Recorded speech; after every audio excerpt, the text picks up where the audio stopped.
What's going on, everybody? Welcome back to the spinoff. Guys, look who I have got with me. If you're watching on video, you're going to enjoy this. You're going to love hearing it. I have number 37, former linebacker, former Blackshirt for Nebraska, Tony Ortiz. Thank you for joining me today, sir. Oh, you're very welcome. What's going on, Husker Nation? Now, I'll tell you, this interview here has been some time in the making. We first connected about a year or so ago. Then COVID happened. Everything just seemed to get in the way, and now finally here we are. I've got you on.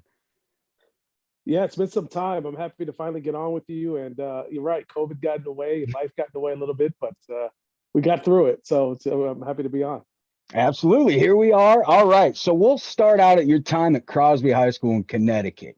Now, you were an Ironman player. You played both sides of the ball, obviously linebacker on defense, but you were a running back on offense. And in just 2 years, you amassed just over 3,000 yards on the ground and 52 touchdowns.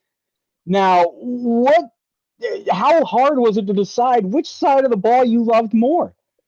It wasn't very hard. I think Frank Solich made the decision for me when I got to Nebraska. He said, "Well, we got Amon, we got Lawrence Phillips, we got Damon Benning, we got Clinton Childs. So you can play by your junior year, or you could potentially play your sophomore year if you play linebacker." And so I think the decision was pretty easy after that to move over to linebacker. But I did like to play running back. I enjoyed that immensely in high school, and I was offered to play at other universities, the running back position, but linebacker for me was where it was at.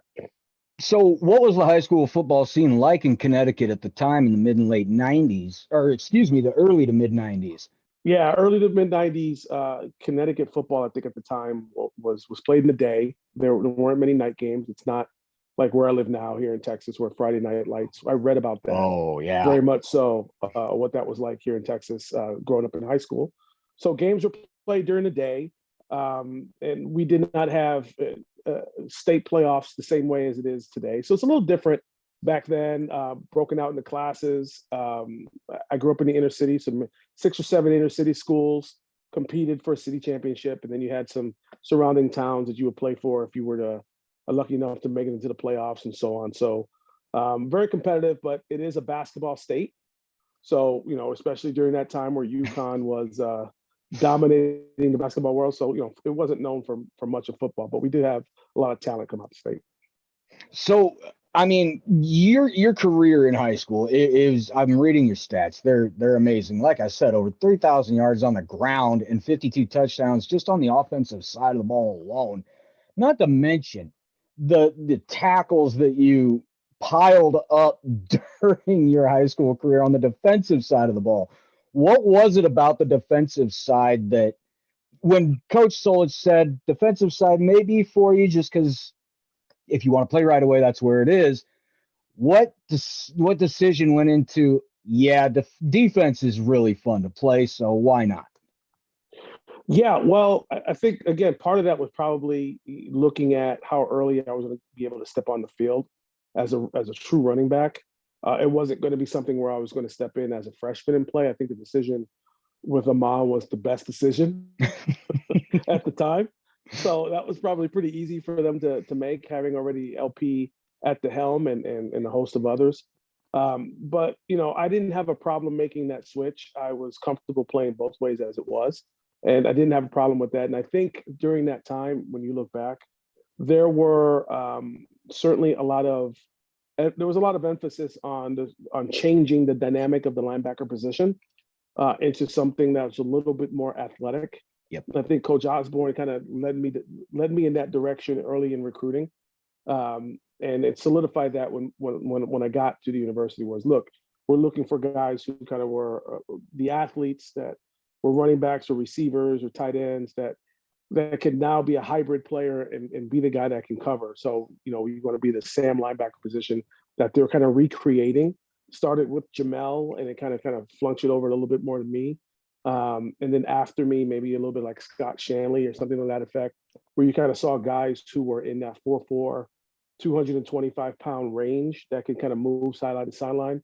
and be able to cover running backs out the backfield and be able to blitz and do the things that Charlie McBride was doing in the defense. So coming out of high school, then, I mean, you had offers, man. You had some offers because coming out of high school, you were only listed as the number one linebacker prospect in the nation by who was it? Super Prep. Now, you had offers, and one of them was from Penn State with Joe Pa to play offense.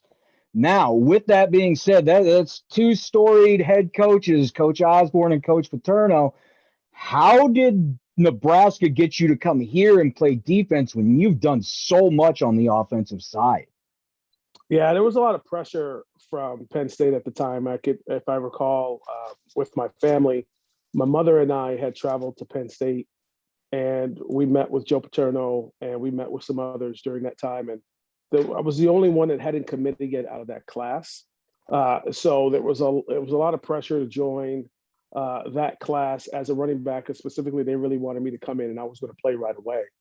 Or at least that was the context of the conversation at the time. Was you're going to come in and contribute early, and we're not thinking of redshirting you, and so we want you to play as a true freshman as a running back.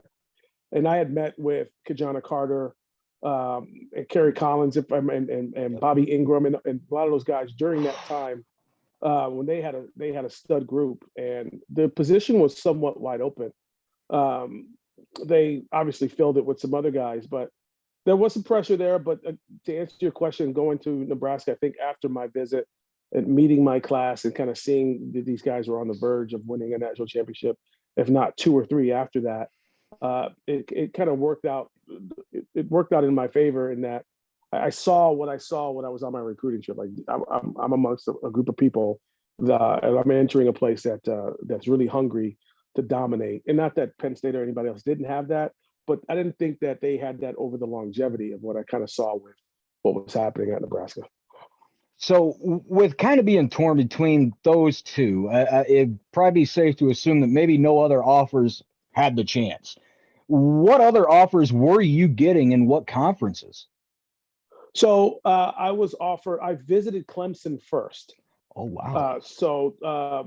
Tommy West, I think, was the head coach at the time. Yep. So and they wanted me to play a running back, kind of a hybrid safety position at the university. And then I went to Penn State second. Nebraska was third. And then Michigan was going to be the next trip. After Nebraska, I canceled my Michigan trip.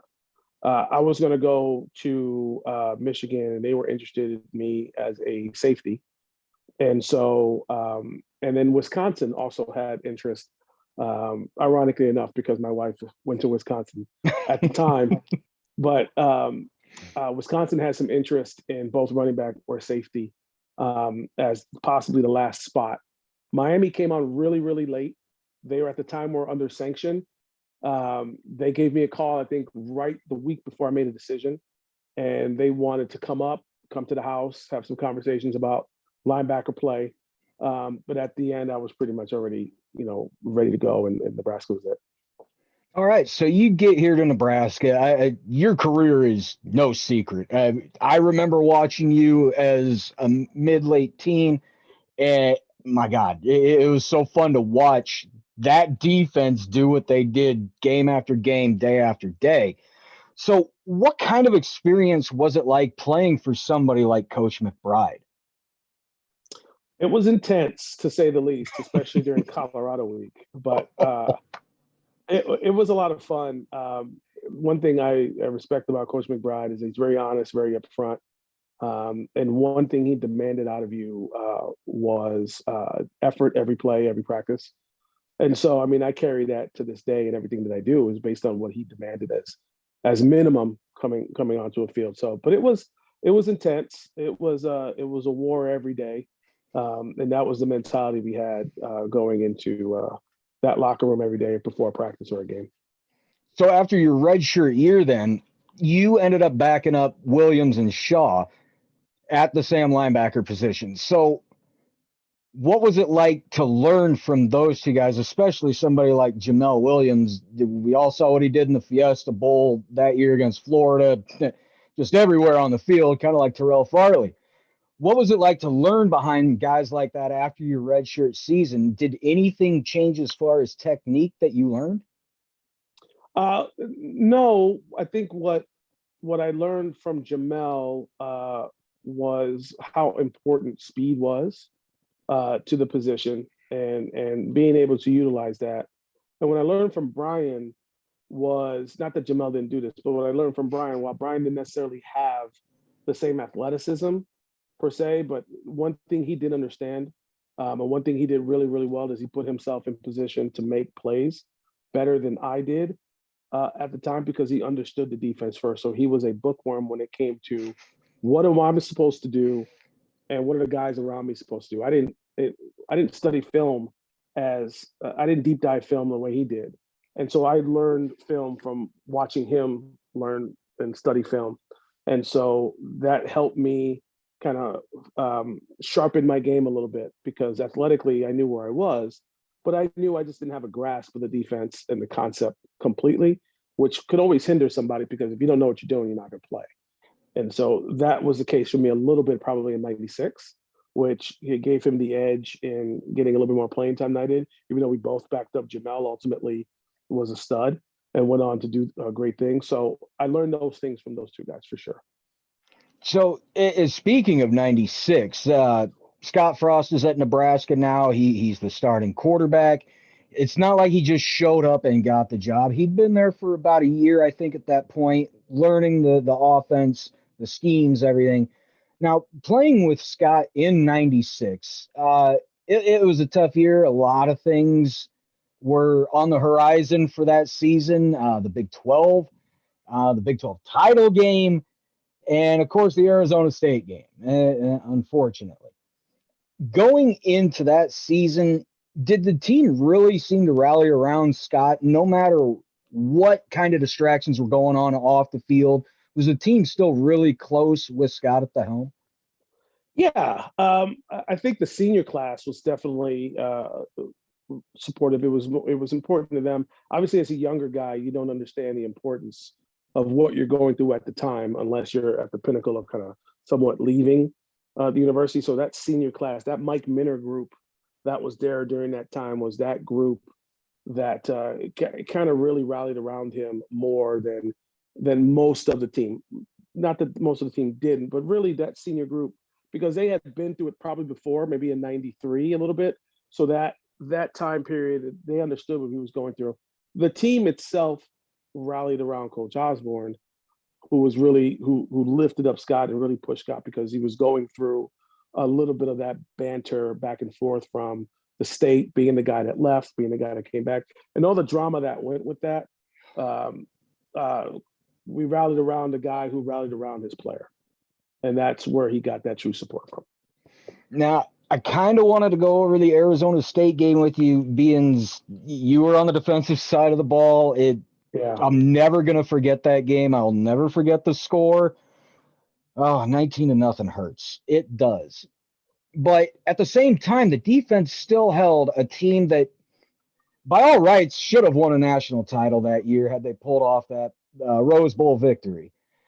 Now, you guys held them to 19 points, which in most games in college football, if you hold somebody to 19 points, the type of offense we had at the time, you would think we won the game.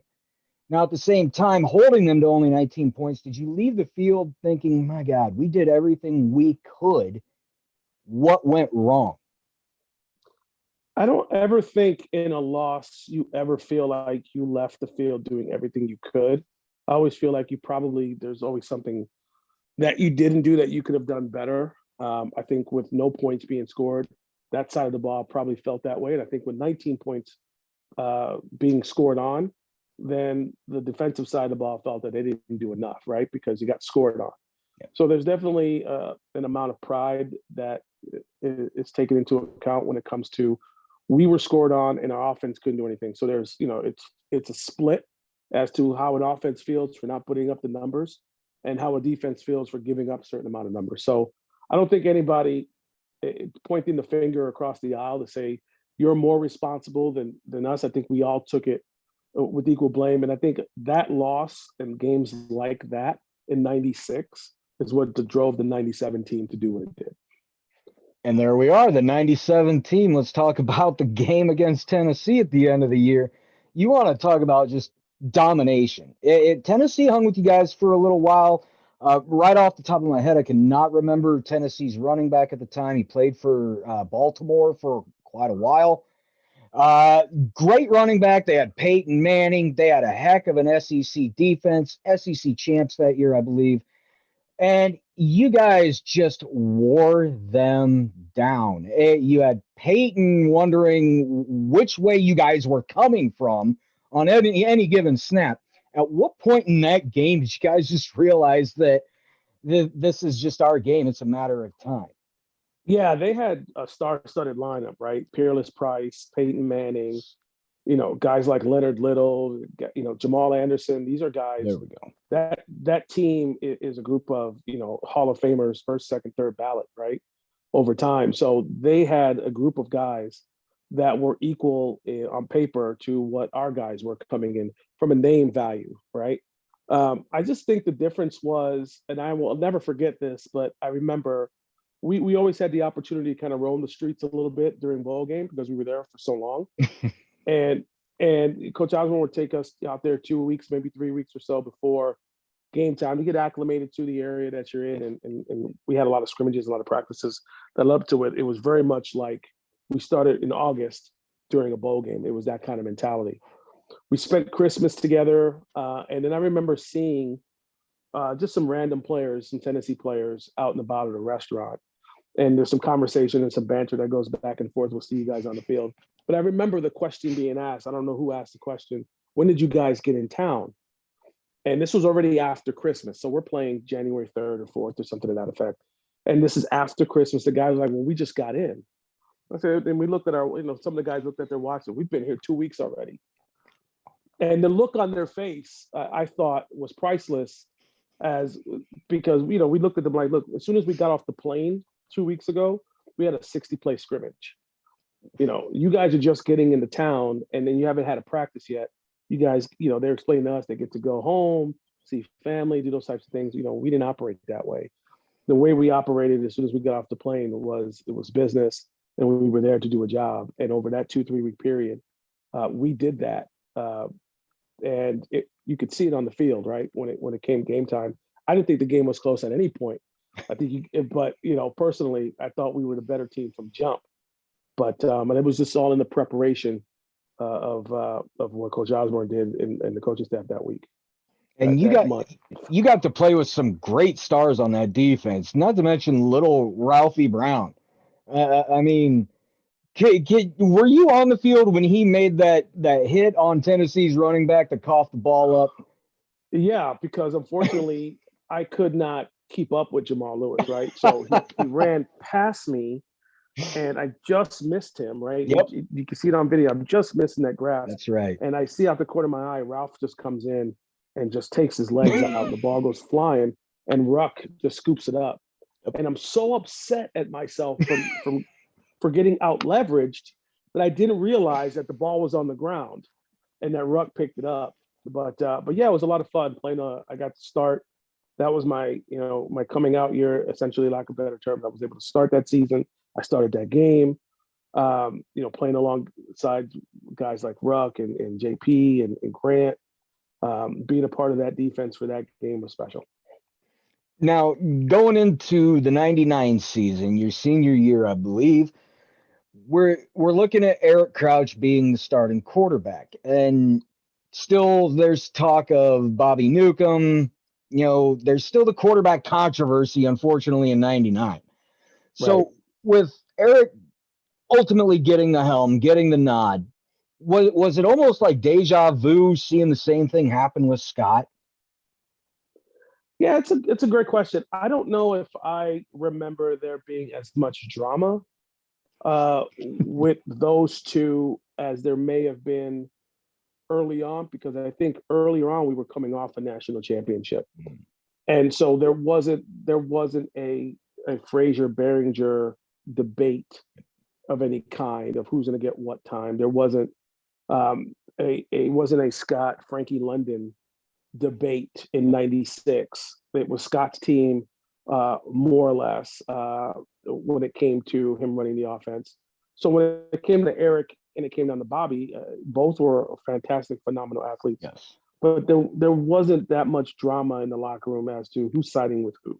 It was that as a senior at that time, we didn't give a damn who essentially was going to be under center. Yep. We just wanted to go out there and win. I think was our focus more at the time. I know as a senior for me, I just suit somebody up and let's go. They both should be on the field. Figure that out. Let's go do it. And let's not divide this team. I think what helped a little bit in '99 was that we dealt with that before a few years back. So as a team, and for those who were juniors and seniors, understood from a team dynamic of how to deal with that head on, and we kept the feelings in house in the locker room, and let them handle it out on the field. And then the best player moved on, and the second best player played a different position, whatever the case may be, and they both contributed the best that they could. And it worked out obviously for both to some degree. I think both were competitive enough that they wanted to be in the position to be quarterback and be the guy. And I don't think it's a Nebraska football team without that level of competition at each position of somebody wanting to be the guy. I think that's what made us great. But at the same time, only 11 guys can go. And so one guy's got to move and the other guy's got to move on. Now, moving on to the end of your senior year, the '99 season, the Big 12 title game against Texas. I mean, earlier that season, the heartbreaker in Austin, of course.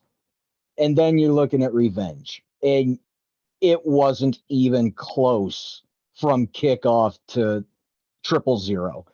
What kind of chip on your guys' shoulder did you carry into that, knowing that you guys technically won that earlier bout? Yeah, I think we knew there was always something that Coach Osborne talked about when he retired or before he retired, that you just play your game and let the chips fall where they may. We knew though, however, that loss in Texas cost us the national championship. Yep. We knew it was collectively. It's not one person's play or non-play that did it. It was a collective effort that led to the loss of that game. However, that loss of that game, in our minds, from a locker room standpoint, we knew what the cards were based on that. But we also knew that if we're going to see them again, it's going to be a different ball game. And I think Coach McBride took that personally, based on comments made, I think at the time, where we were super generic, or we were not very complex, or whatever the case was. And that became our material. And I think that week was a very focused week, probably one of the most focused weeks I've ever been a part of or can recall. And it was something to see when we stepped on that field, because it was, I'll never forget it to this day. It was something where after Crouch threw an interception, and it was a batted ball, a deflected ball that was picked off right in the red zone. I remember him running by me, and I grabbed him and I told him, "I'm gonna get you the ball right back. Don't worry about it. We're gonna get this ball right back." And then the very next play, we got a turnover. Yep. And then we're slapping him on the head saying, "Go score." And it was that kind of mentality that we carried into that game. That was, we were going to be as sold out as we've ever been for any game, and that was the game to do it in. So it was pretty gratifying. But we knew that that was our national championship game to a degree, and we were going to give it everything we had. Yeah, you guys absolutely did. It was sheer dominance from tunnel walk to 0-0 on the board. So, I mean, you guys had it in spades. It was perfect. Now, moving on to the end there, after you graduate, you get signed as a free agent with the Dallas Cowboys. Now, what was that experience like? It was a lot of fun. I like to say I had a cup of coffee with them. So it wasn't very long. And for 3 years after that, it bounced around. But I think with Dallas, was probably one of the better experiences I had, because it really taught me how to work. I thought I knew how to work from the level I came from. And there was an expectation for players like myself that came from the program that we come from during that time, that, hey, these guys are coming in almost ready and built for this kind of work. But it was not just enough. It had to be more. Dallas taught me that, and I got with a couple of guys like a Dexter Coakley or Dat Win that really showed me the level of work that took into getting up that position. It was very much like working with Jay Foreman over the 3-4 years um, on the pro level. Just really showed me what that was, and it was great. It was an awesome experience. Unfortunately, it was cut short, and then I moved on to some other teams like the Patriots and the Falcons, the Buccaneers. So there was a lot of nomad experience going on when it came to traveling, but it was a lot of fun over that 3-year span, going to NFL Europe or Canada, and just having that wealth of knowledge through those opportunities was priceless. So I enjoyed it. So what was the NFL Europe experience like? That had to be eye-opening. Yeah, it was right after 9/11, right? Oh, So wow. I'm on a plane to Europe immediately after, practically we're at war. So it was a little unnerving as an American being in a different country, kind of hearing some, you hear murmurs walking through airports because it's not like we're all 5'5" and we're walking through like the average guy. You're talking about guys in the same playing outfits and track suits and things of that nature walking through an airport. So it was a little weird, but the overall experience was a lot of fun. You got to travel the globe, right? You get to go to Barcelona, you get to go to Germany a couple of times. You're in Scotland, you're in Amsterdam. So a lot of that was a lot of fun, a lot of travel, great experience, a great cultural experience, and I did that for a couple of years. So it was good.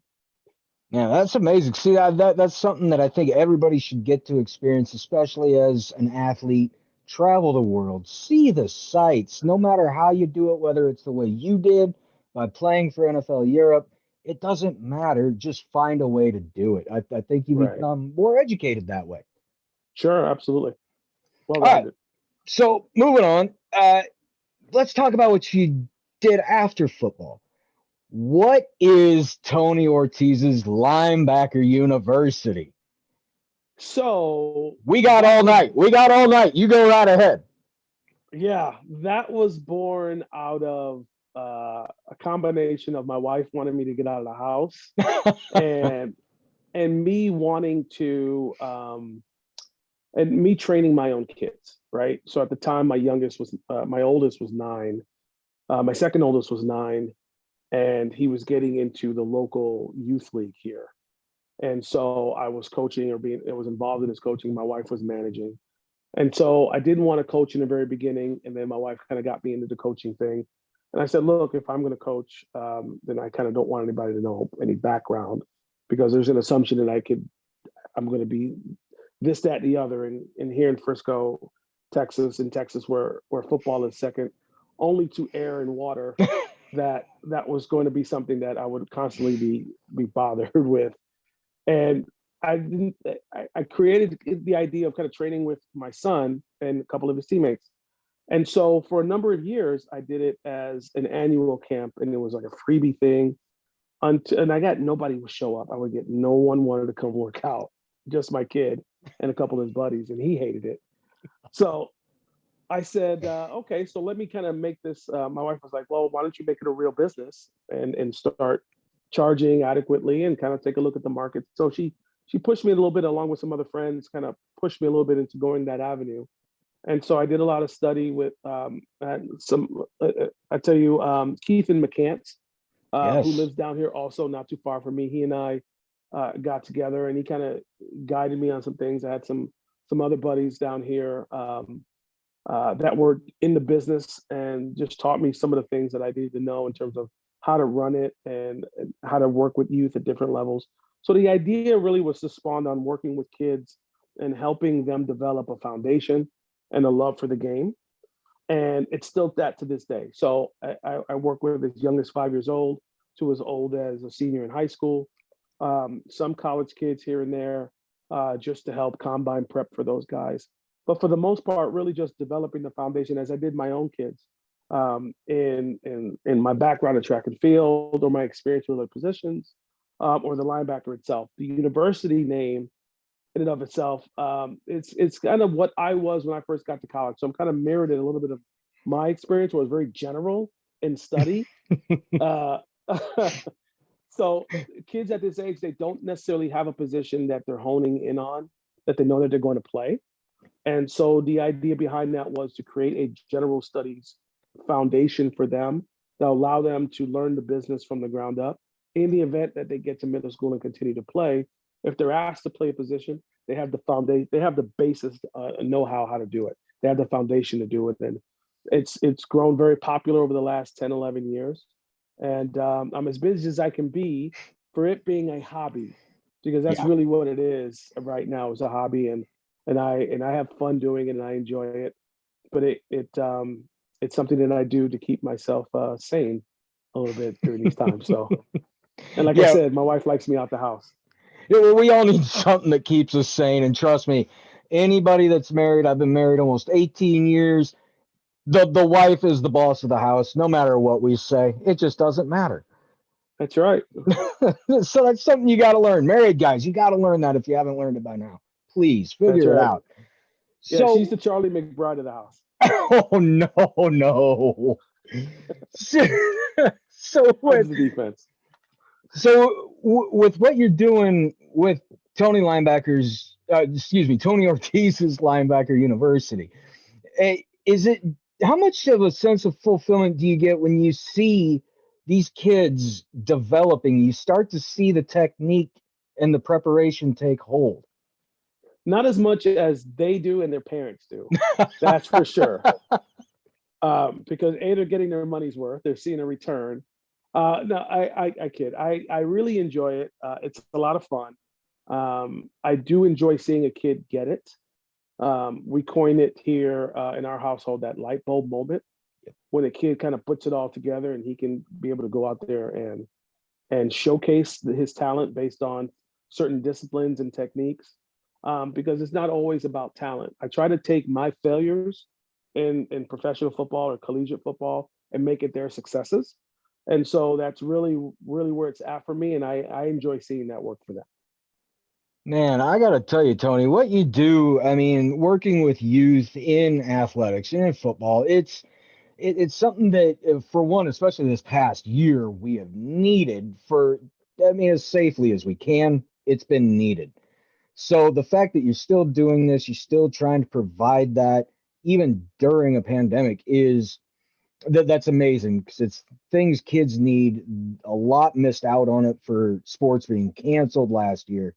So for Yeah. you to continue doing that, that is huge. And I Yeah. honestly want to thank you for doing that, because it rings for everybody. Yeah, I appreciate that. I know it's certainly been tough on lockdown this last year, but that outlet that kids are able to have to get out the house and communicate and do things. We went as far as having weekly Zoom calls where we would talk about defense, talk about offense, talk about positions, have guest speakers on the call to go over these things and have a bunch of kids on, ask questions. So I look at these kids as my own kids, and if I see there's opportunity for them to grow in just more than sports, socially, get through this anxiety that this pandemic has caused, then I'm going to try to I'm going to try to take advantage of that as best I can. All right. Well, Tony, this is the part of the show where I start winding it down, but I turn it over to my guest.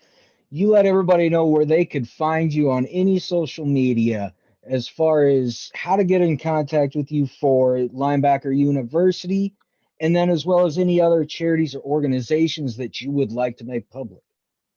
Yeah, well, I'm a card carrying member of Steve Warren's Dream organization. I've been a part of that probably since the very beginning when Steve started bringing this into fruition. So please look up dream.org. I am a yearly, unfortunately, with COVID, this was the first year we couldn't get together. In the last 12, 13 years, we were getting that in succession, right? We were every year getting together over the last 13 years or so and supporting Dream during Dream Weekend. We couldn't do that last year. We're not going to be able to do it this year, but hopefully we get to do it next year. But Steve is still out there promoting the kids and the youth of Omaha. So I support that wholeheartedly. So please lend your finances or services to Dream. I'm wearing the T-shirt, so I'm still obviously always Yes. rocking and supporting it. When it comes to training, if you're locally in this area or ever want to come visit Texas, look me up, lbu2015.com. Love doing that. Love being a part of that. And anything I could do to help, if there's any questions, shoot me a direct message on at LBU2015 on all social media platforms. Man, Tony, I got to tell you, this has been awesome, man. I can't thank you enough for joining the show. And hopefully I'll get to have you on again. And like I told Mr. Warfield, I talked to Barra Miles. We're going to have to get a bunch of you guys on all at once and have a round table of some former Blackshirts. Oh boy, that's you're gonna have to make it a longer call, because once you get those old guys together, whatever they're sipping on, it's gonna be a fun call. So that should be fun. But I'll be happy to join that. It's the stories that I know the fans want to hear. I mean, I know we've got to get there. So, all right, this is where I'll wind it down, everybody. You know the drill at this point. You'll be able to find this on YouTube as well as all the rest of the interviews under my name, Brian Knutson, or you can search the spinoff. Make sure you put that little dash in between the spinoff. It'll come right up. Same thing to find us on Facebook, Brian Knutson. Also search the spinoff. We also have a fan page for at the Scarlet Cream Husker Podcast. You'll be able to find us on Twitter at Knutson_Brian, as well as the Scarlet and Cream at the Scarlet Cream. You'll be able to find the audio for this interview and all the rest anywhere you can find podcasts being streamed. So for today, for my guest, Tony Ortiz, I need to thank you. I need to thank the Killigans for providing the intro music. Thank you guys very much. My audience, not sure how many of y'all are watching, but I appreciate it. I really do. So, Tony, thank you again, and I hope to have you on again soon. Absolutely, Brian. Take care. Thanks so much.